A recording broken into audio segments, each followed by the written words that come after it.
how to pretty much lay decking boards. I want to turn the music down. That's better.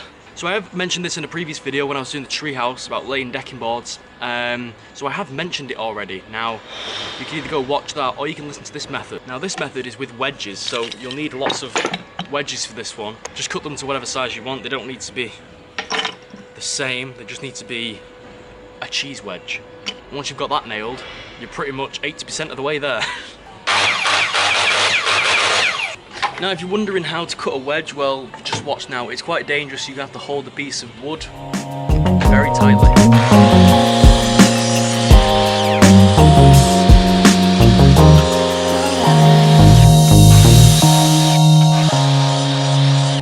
That's pretty much the shape you're gonna go, and then what you're gonna do is you're gonna cut across all of them, and then you get more wedges. Hello. So if you were watching carefully in the last video, you might have already got the gist of how to do the wedge thing. It's pretty simple. You just get one board at the end. You make sure it's quite square. Now, I've just gone square with my edge on the timber, all the way along, and then followed it all the way along there, because it's a double bearer, that one. And then what I did is added on the gaps to the boards. Now the boards are like 116, something like that. So I just say 120 to make them equal. And then put loads of boards down, like so. So I times by however many boards there is in between, times it, measure it, put another board on, which is this board, which is fixed here, that's parallel to the end one there. I think my van alarm's going off, give me a second. It's just turned off, it's a house alarm. So again, all you'll need for this is wedges, a drill, the screws, and a hammer. The other thing that you need is a straight edge. Now whether that's a piece of timber or whatever, that's up to you. All I'll just do then is just put them in gently, because then they have space to move. And all you're looking for is just equal gaps. And there you have it. Then you just fire your screws in. So for example, that's my straight edge. It's just a piece of 3x2 that I've just got.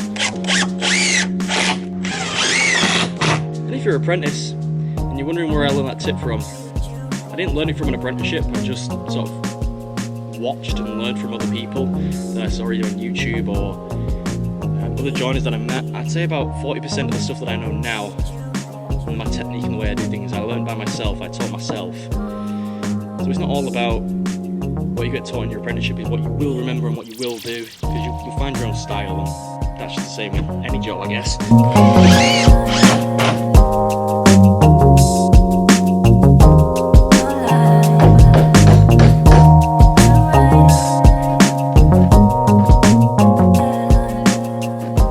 That's pretty much all I've done. Well, I've done the wall side, the end side, and then the middle. I can just don't need really the wedges in. You might need it like a wedge here, wedge there, just to open the gap a bit. But that's it.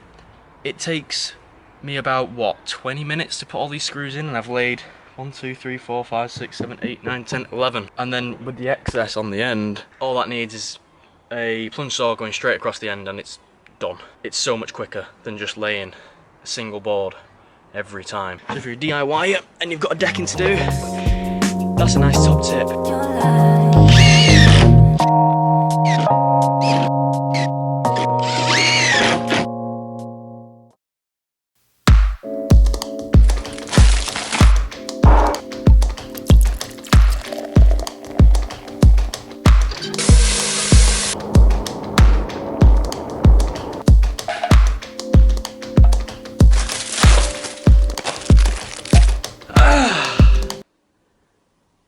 Lovely. Alright, so this is my brother's house. He lives next door to the job I'm doing. But it's lunchtime. If you're wondering what screws I'm using, if you want to know that boring information of what screws I'm using, well, you've already seen I'm using Spax, the 4x60 or 4.5x60. Disaster. They're from Germany, as you can see there. Yeah. It was 250 in a box, so I've got 10 boxes, which is 2,500 screws in the deck. There you go. So they've got the torque head on them, and that's what they look like. Completely resistant to rust and whatnot.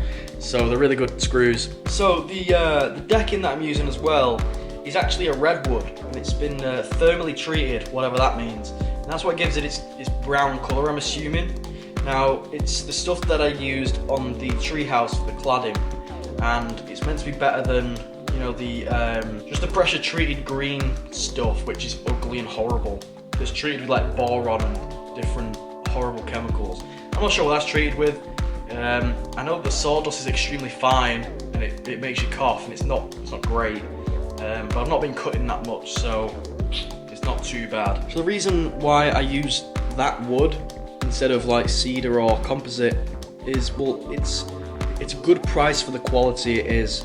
It's a lot cheaper than cedar, and probably a little bit cheaper than composite. And it's really good stuff. I mean, I've only used it a few times, but it looks good. It doesn't look as good as cedar, but it looks good nonetheless. Especially when it's stained up, it'll really bring out the colour in it. Oh, look.